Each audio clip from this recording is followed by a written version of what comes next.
This is Emily Callahan. She is a nurse activity manager with Doctors Without Borders. When they let Westerners out the Rafah gate, guess it was a week ago maybe, she was one of the people that got out. Doctors Without Borders, I think, had lost a couple of doctors, without a doubt. There was a lot of UN aid workers who were killed. She's talking about her work in Gaza. And what they do is what she does, she coordinates, they bring in doctors from, I just know this happens to be a charity that I contribute to a little bit. They bring outside doctors in and managers and coordinate medicine in areas that are in dire need of it.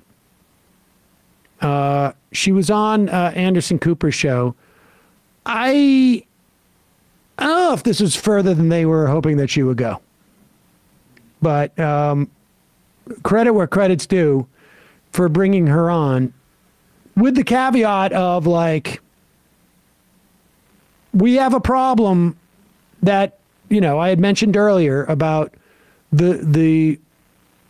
what we had access to in American media in the decades in which Palestinians were living in the occupation.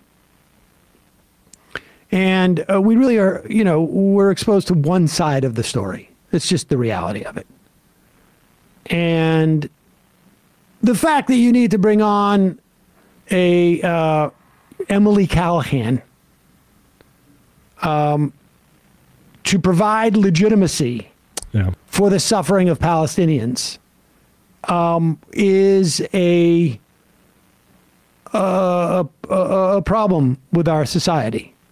Yeah, just to preface this, Hamza of ArabOrganizing.org put it this way, notice how she's not asked to condemn Hamas, something to consider. A hard truth that I've had to deal with is that it doesn't matter how educated I am or whether I can prove my humanity. To white America, the message can only get through by someone that doesn't look like me. Yeah, and, that doesn't mean people shouldn't. But again, at the very least, they're doing this, which is important. And if, you don't go, change doesn't happen overnight. And if there needs to be this sort of midwifery, as it were, of like acknowledging that Palestinians are actually like human beings and suffer like other people suffer, and, love their children, then so be it. But here is Emily Callahan. Leave us, and they said, you are family too, and we're not going anywhere. All right, go back a little bit here, because they're talking about, she's talking about how she was led out of the country by their local support staff. And the people that were being let out of the country from from Doctors Without Borders were saying, like, leave us so you can be safe. Go ahead. That's where we'll pick up the story. And at that point, we had no idea what was coming in the next few days. And they would yell things in Hebrew to see if we were Israeli. They accused our national staff of either being traitors or said, you're pretending to be Arab. We know that you're just pretending to be Arab. Stop lying to us. And our staff had to defend themselves. And we said to them over and over again, you don't have to stay. We understand if you want to leave us. And they said, you are family too, and we're not going anywhere. Your staff, the Palestinians who work for MSF or Doctors Without Borders, were concerned about your safety. We would have died within a week without them. They are the only reason we are alive. It's incredible that this took so long to get Americans, sick people, start to move through that Rafah border crossing. It's inexplicable. And we were desperate. We did a calorie count at one point based on our supplies and figured out that if all of us, there's 50 people with us living in a parking lot now, only ate 700 calories a day. If that's all we had 2 days of food left, and that's it. And our national staff took off. We had no cell service at that point, so we had no idea what had happened to them. There's bombs going off all around us because there's no safe place in Gaza. Even getting through that Rafah border crossing, what was that like?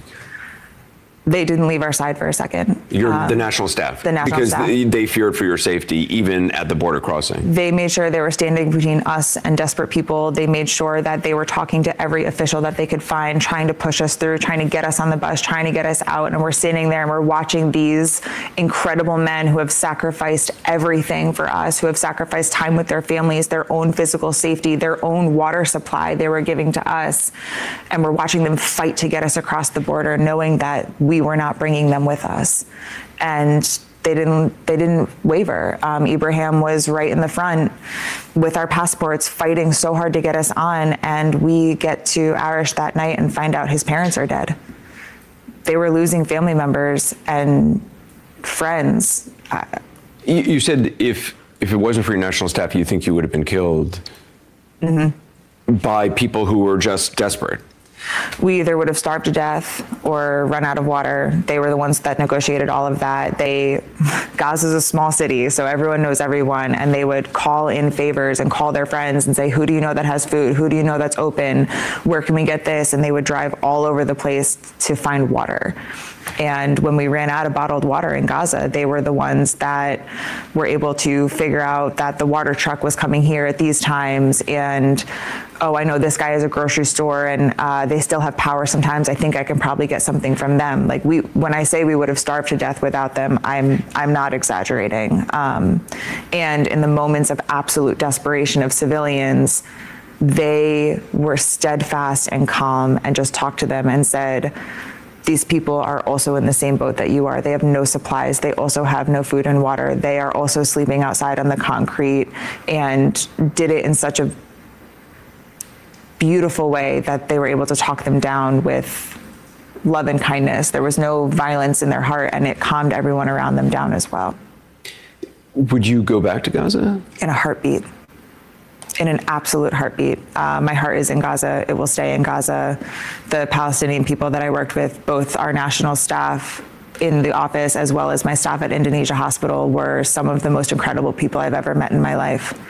When everything went off and we got the notice to move south of Wadi Gaza, I was texting my nurses at Indonesia Hospital, and I said, we lost a nurse weekend one. He was killed when the ambulance outside the hospital was blown up. And I was texting them when we got the evacuation orders, and I said, did any of you move south? Did any of you get out? Like, are any of you coming down this way? And the only answer I got was, this is our community. This is our family. These are our friends. If they're gonna kill us, we're gonna die saving as many people as we can. And I said, if I can ever have an ounce of the heart that you have, I will die a happy person. They were incredible. I would like to send out a reminder that there are civilians seeking shelter there, and that my doctors and nurses didn't leave out of loyalty to their community. And I know that there is an idea being pushed right now that anyone that stayed behind is going to be considered some kind of a threat. And I want to remind people that the people that stayed behind are heroes. The people that stayed behind they know they're gonna die, and they're choosing to stay behind anyway. You're talking about doctors, nurses in the hospital. I wake up every morning and I send out a text message and I ask, are you alive? And every night before I go to sleep, I send another message and says, are you alive? Well, Kelly, thank you so much for your time. Thank you.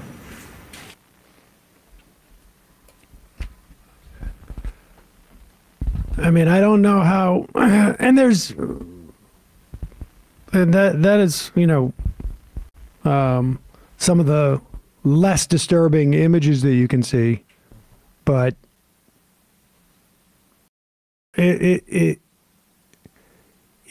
this type of like talk would make more sense if she was talking about some type of like natural phenomena. Like knowing that this tsunami was coming, they stayed to save people. Knowing that this hurricane was coming, in this area where there was famine, or they went into an area where there was, some type of a rampant disease. What we can expect from climate change over the next century. Yeah, whatever the context is. You can imagine her saying this. They're incredibly brave people. They're staying there in light of this thing that was coming at them that no one has control over. But then when you realize it is something that we do have control over as humans, I should say, and that there are people who are actively encouraging and cheering this, and that our tax dollars, sort of banal as that is in some way supporting this, and that our government is in every way not attempting or leveraging what they have, throwing everything in their quiver to stop this. It becomes almost like unimaginable. I mean, it's just amazing. I mean, amazingly horrific that we sit here and I am happy that we don't have to I don't envy someone like Anderson Cooper. I mean, I don't know him personally at all. I have no idea what the guy is like, but I got to imagine it's a little bit difficult to be sitting there next to that person, having you tell that story, and then have to bring on a communications person from the IDF who's going to say, look at this CGI video of tunnels underneath it that were made. We definitely killed a terrorist. We don't know who, but that ambulance, we undoubtedly killed the terrorist. And then just have to sit there as part of your job. And then, and you could say, well, he doesn't have to sit there. He quit and walk away from it. But, I mean, that's an option, I guess. But who knows? The next guy to fill his seat may not have even that doctor on or that nurse on. I don't know. I'm not justifying any of that. I'm just saying, I don't know how your mind sort of wraps itself around that.